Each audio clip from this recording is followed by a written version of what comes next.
नमस्कार साथियों, स्वागत है आपका सरकारी पेंशन न्यूज़ में। आज आपके लिए एक और नई अपडेट लेके आए हैं। पेंशन से जुड़ी हर खबर प्राप्त करने के लिए हमारे चैनल को सब्सक्राइब करें। नई Delhi PF provident fund PF के बारे में सभी जानते हैं।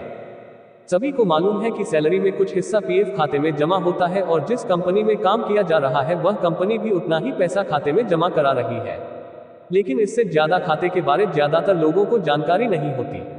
यदि कुछ और जानकारी होती है या रुचि होती है तो वह केवल ब्याज दर की खबरों पर। इससे ज्यादा लोग अपने पीएफ के खाते के बारे में नहीं जानते। नौकरी करते समय लोग इतने में ही अपने ज्ञान को संपूर्ण समझते हैं। आज हम बात करने जा रहे हैं एप्स 95 एम्प्लॉय पेंशन स्कीम की।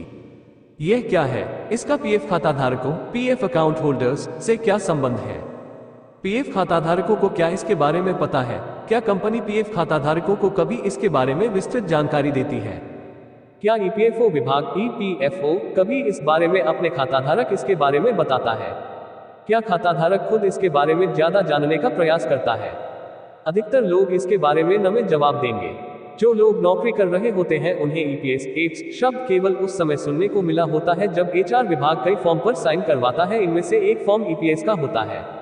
एचआर साफ बता देता है सरकारी फॉर्म है, भरना है, साइन करना है, नियम के अनुसार पैसे इसमें जमा हो जाएंगे। आप अपना खाता चेक कर सकते हैं।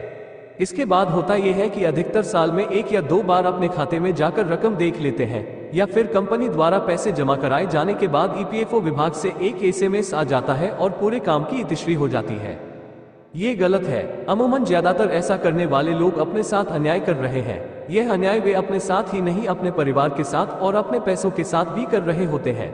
आज जो लोग भी सामान्य कमाई कर सही संपत्ति अर्जित करने में कामयाब हुए हैं वे सभी अपने सारे रुपयों का पूरा हिसाब रखते हैं। इसलिए जरूरी है कि आप सभी इस प्रकार अपने रुपये का हिसाब रखें। आपका पैसा कहाँ है और किस स्थिति में उसका लाभ आपको और आपके परिवार को कैसे मिलेगा, आपके रहते हुए और आपके न होने पर भी। आज इस ईपीएस योजना के बारे में बात करते हैं, जो आपके पीएफ खाते के साथ ही जुड़ा हुआ खाता होता है। हर नौकरी करने वाले की सैलरी का एक हिस्सा कर्मचारी भविष्य निधि संगठन एम्प्लॉइज प्रोविडेंट फंड ऑर्गेनाइजेशन के खाते में जमा होता है। यानी आप ईपीएफओ खाता धारक हो गए हैं। इसके साथ ही ईपीएफओ खाता धारक है तो आपको कर्मचारी भविष्य निधि संगठन EPS 95 scheme, apps 95 pension scheme का आप हिस्सा बन जाते हैं। Advertisement EPS 95 scheme, EPS 95 pension scheme. ये स्कीम साल 1995 में लागू की गई थी और वे सभी कंपनियां इस स्कीम के अंतर्गत आती हैं जो कर्मचारी भविष्य निधि संगठन के दायरे में आती है। इस स्कीम में प्राइवेट सेक्टर के कर्मचारियों को भी हर महीने पेंशन की सुविधा मिलती है। ईपीएफओ की स्कीम एट स्कीम के तहत 1 सितंबर 2014 के बाद से सभी पेंशनरों को कम से कम 1000 रुपये की पेंशन की व्यवस्था ईपीएफओ के माध्यम से सरकार द्वारा की गई है। ये पेंशन 58 यानी रिटायरमेंट के बाद मिलनी शुरू होती है। ईपीएफओ खाता धारकों ईपीएफओ की सैलरी का एक हिस्सा हर महीने ईपीएफओ खाते में जमा होता है। सबसे जरूरी बात यह है कि ईपीएस स्कीम एप स्कीम का लाभ उठाने के लिए एक कर्मचारी को कम से कम 10 साल तक नौकरी करनी होती है। 58 की उम्र के बाद विभाग द्वारा पेंशन की राशि दी जाती है। एप्स 95 स्कीम का एक फायदा यह है कि यदि किसी पेंशन धारक की मृत्यु हो जाती है तो ऐसी स्थिति में उसके परिवार को फैमिली पेंशन का लाभ मिलता है। अगर किसी कर्मचारी की मृत्यु नौकरी के दौरान ही हो जाती है तो उसके परिवार को 6 लाख रुपए का अतिरिक्त लाभ भी मिलता है।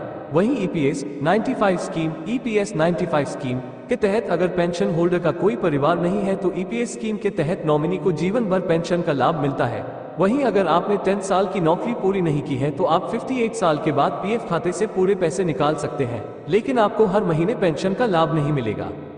हाल ही में सरकार ने कर्मचारी भविष्य निधि संगठन के नियमों में बदलाव किया है। अब खाताधारक रिटायरमेंट से 6 महीना पहले भी कर्मचारी भविष्य निधि संगठन में जमा पूरी राशि निकाल सकते हैं।